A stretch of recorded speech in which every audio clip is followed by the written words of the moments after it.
Assalamualaikum warahmatullahi wabarakatuh. Selamat pagi dan salam sejahtera bagi kita semua. Yang terhormat kepada Ibu dosen Sondang Beatrix Siahaan MM selaku dosen pengampu mata kuliah Kesekretariatan Proyek.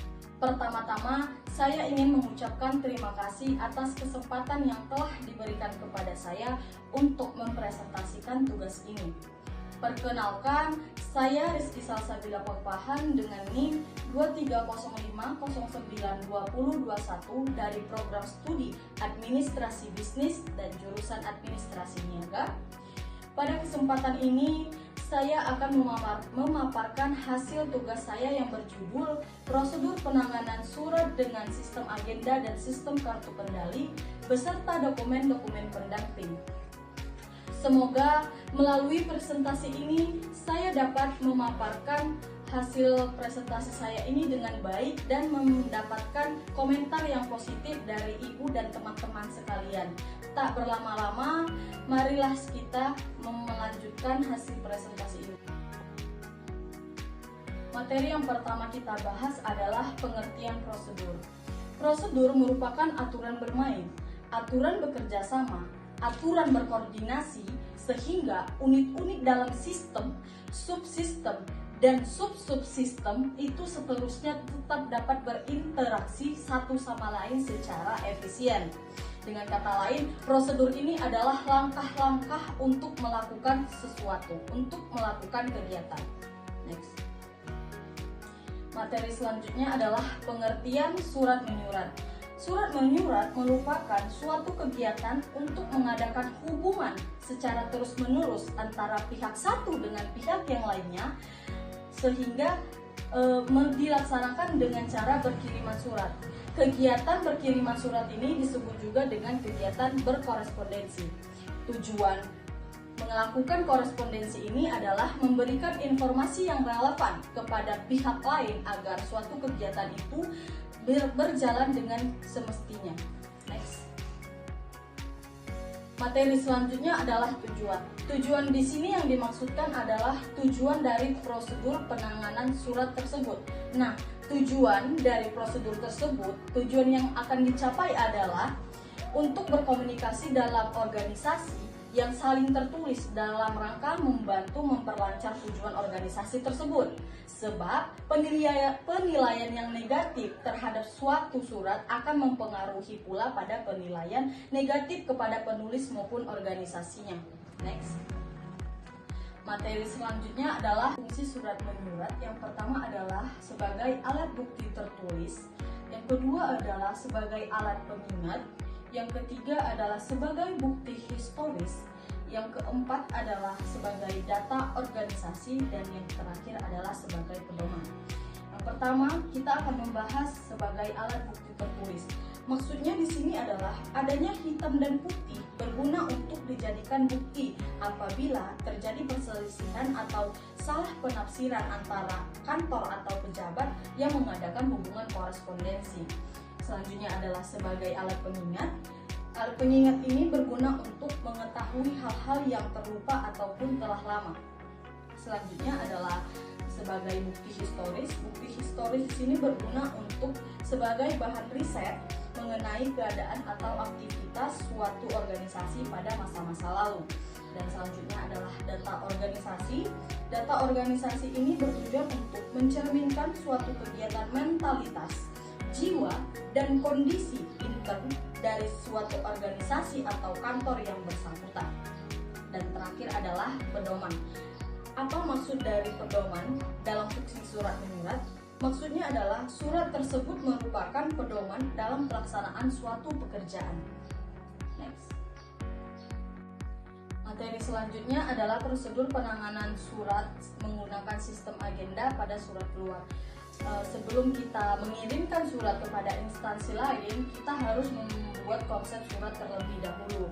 Nah, pembuatan konsep surat ini ditulis oleh pihak unit yang menuliskan surat. Nah, tujuannya itu adalah untuk menghindari kesalahan dalam penulisan surat. Nah, untuk surat yang bersifat umum seperti surat jalan atau surat dinas, suratnya itu biasanya harus ada template-nya sehingga pihak terkait langsung meminta pembuatan surat saja. Selanjutnya adalah persetujuan konsep surat. Setelah tadi kita membuat konsep surat, kita harus mendapatkan persetujuan yang diserahkan kepada pemimpin untuk disetujui. Jika isi dan hal yang dimaksudkan sudah sesuai dengan tujuan yang kita inginkan, maka surat itu bisa dilanjutkan kepada proses berikutnya, yaitu pencatatan konsep surat. Nah, pencatatan konsep surat ini apabila sudah disetujui, maka surat bisa dicatat dalam buku agenda surat keluar untuk mendaftarkan nomor surat. Penomoran surat ini kepada admin surat yang biasa mengurus surat masuk dan keluar. Selanjutnya adalah pengetikan konsep surat. Pengetikan konsep surat ini diketik oleh juru ketik agar surat tersebut rapi dan berkualitas. Nah, jika sudah diketik, wajib diperiksa kembali apabila ada kesalahan dalam pengetikannya. Selanjutnya adalah penandatanganan dan cap surat.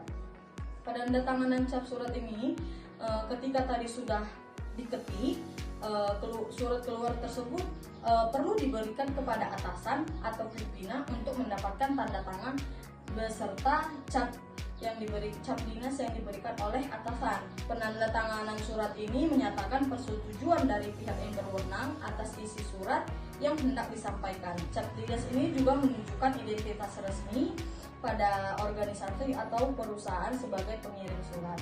Dan selanjutnya adalah pengiriman surat keluar. Setelah tadi sudah dibuat konsepnya dan sudah disetujui, sudah dicatat juga oleh pada juru ketik dan juga diketik oleh juru ketik, selanjutnya sudah ditandatangani dan diberikan cap surat. Selanjutnya adalah surat itu dikirim. Surat itu dikirim itu untuk mengirimkan kepada pihak yang dituju. Nah, pengiriman ini biasanya dilakukan dengan berbagai cara, seperti menggunakan pos, kurir, atau pengiriman elektronik melalui email atau platform komunikasi lainnya. Pastikan surat yang dikirim itu pada tepat waktu dan penerima yang tepat.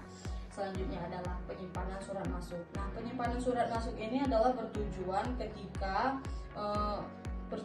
untuk sebagai referensi di masa pendatang. Nah, salinan surat keluar ini perlu disimpan dalam sistem kearsipan yang teratur dan terlindung dari akses yang tidak sah. Sistem kearsipan yang baik dapat memudahkan pencarian dan akses informasi saat dibutuhkan kembali. Next. Selanjutnya adalah prosedur penanganan surat keluar dengan menggunakan sistem kartu kendali. Yang pertama adalah kita akan membuat konsep surat terlebih dahulu. Nah, pembuatan konsep surat ini pertama tahap awalnya adalah membuat konsep yang dibuat oleh unit pengolah atau unit kerja atau sekretaris. Nah, kemudian diketik dalam bentuk draft pada lembar konsep surat. Nah, kemudian draft tersebut diperiksa kembali untuk disetujui atau di-ACC oleh pimpinan dengan memberikan tanda taklik atau paraf pada draft surat. Nah, setelah di-ACC dan diketik dengan rapi dan juga ditandatangani oleh pimpinan, kemudian diserahkan pada pencatatan surat. Surat ini tugasnya adalah menerima surat yang sudah ditandatangani tadi dan juga mencatat surat pada kartu kendali dalam rapat 3. Selanjutnya adalah pengarahan surat. Pengarahan surat ini harus memiliki tugas pertama menerima kartu kendali, surat asli dan beserta lampirannya pada pencatatan surat. Selanjutnya adalah pengiriman surat. Pengiriman surat ini pada umumnya dilakukan pada kurir atau pihak ekspeditor. Dan yang terakhir adalah penataan surat. Penataan surat ini ada dua tugas. Pertama, menerima kartu kendali kedua. Surat telah dikirimkan, maka kartu kendali kedua pada penataan arsip itu diganti dengan kartu kendali 1. Kita telah mengetahui bahwa pengertian sistem buku agenda adalah metode pengelolaan surat masuk dan surat keluar dalam suatu instansi ataupun organisasi yang dilakukan menggunakan buku khusus untuk mencatat informasi terkait surat-surat tersebut. Buku agenda ini digunakan untuk mencatat surat masuk dan surat keluar dalam kurun waktu 1 tahun. Selanjutnya adalah pengertian sistem kartu kendali. Sistem kartu kendali merupakan metode pengarsipan yang bertujuan untuk meningkatkan efisiensi pengelolaan surat di dalam suatu organisasi ataupun perusahaan. Sistem ini melibatkan pengelompokan surat berdasarkan kategori tertentu seperti surat biasa, surat penting, surat rahasia, serta penggunaan kartu kendalinya juga untuk mencatat informasi penting terkait setiap surat. Nah, ini adalah tahap terakhir dalam presentasi ini. Kita harus mengetahui apa saja dokumen-dokumen pendamping dalam penanganan surat masuk dan surat keluar. Dokumen pendamping ini biasanya merujuk pada dokumen yang mendukung atau melengkapi dokumen utama dalam suatu proses atau suatu kegiatan. Dokumen pendamping ini juga berfungsi untuk memperjelas, mendukung, ataupun memberikan bukti tambahan terhadap informasi yang ada dalam dokumen utama. Next. Dokumen pendamping pertama adalah buku verbal ataupun buku agenda. Buku verbal atau buku agenda adalah buku yang dipergunakan untuk mencatat surat keluar selama 1 tahun. Disebut juga dengan surat buku agenda keluar, dan petugasnya adalah disebut verbalis. Selanjutnya dokumen pendampingnya adalah kartu kendali. Sesuai dengan judul presentasi saya adalah dokumen pendampingnya dengan menggunakan sistem buku agenda dan sistem kartu kendali. Nah, kartu kendali ini merupakan salah satu alat yang digunakan untuk memantau dan mengelola alur pengelolaan arsip. Kartu kendali kearsipan ini berfungsi untuk mencatat informasi penting terkait dengan arsip seperti status, lokasi, atau peminjaman arsip. Ada 3 penggunaan kartu kendali dengan warna yang berbeda.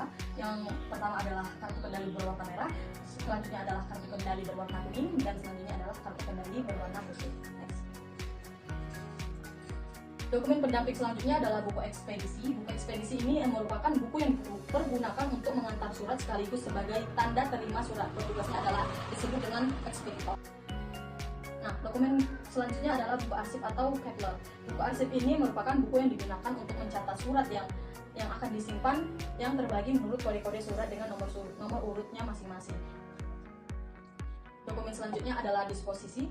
Disposisi merupakan perintah pimpinan secara singkat yang berkaitan dengan penyelesaian isi surat masuk yang bersangkutan. Di dalam lembar disposisi ada beberapa indikator di dalamnya, yaitu indeks, selanjutnya ada nama dan pengirim, selanjutnya ada nomor agenda, tanggal diterima, tanggal diproses, tanggal dan nomor surat, perihal, bidang unit atau pengelola, para petugas, alamat aksi, informasi, dan juga catatan. Selanjutnya. Nah, dokumen selanjutnya adalah belangko konsep surat. Belangko konsep surat ini adalah belangko atau formulir yang dipergunakan khusus untuk membuat konsep surat. Dokumen terakhir adalah taklik atau cap agenda. Taklik ini adalah suatu tanda paraf, biasanya yang dilakukan oleh petugas yang bertanggung jawab meneliti surat keluar, lalu diketik sebelum ditandatangani oleh pimpinan. Cap agenda yaitu cap segi 4 yang dibutuhkan pada surat masuk setelah dicatat pada buku agenda dan diisi menurut isian yang diperoleh dari buku agenda tersebut. Di dalam kartu atau cap agenda terdapat beberapa indikator. Pertama adalah tanggal terima, yang kedua adalah nomor agenda, yang ketiga adalah tanggal diteruskan, dan yang keempat adalah tanda tangan. Next. Nah, selanjutnya adalah filing kabinet. Sebenarnya filing kabinet ini bukan merupakan dokumen pendamping, tetapi filing kabinet ini juga perlu dalam pengelolaan arsip. Nah, filing kabinet adalah perabotan kantor yang digunakan untuk menyimpan dan mengorganisir dokumen dan catatan penting. Nah, meskipun ini tidak termasuk pada dokumen pendamping, tapi ini termasuk peralatan kantor yang melindungi surat-surat tersebut agar tetap rapi dan terjaga. Dan berakhirlah hasil presentasi saya ini. Semoga apa yang saya sampaikan dapat diterima dan dapat diterapkan dalam kehidupan sehari-hari.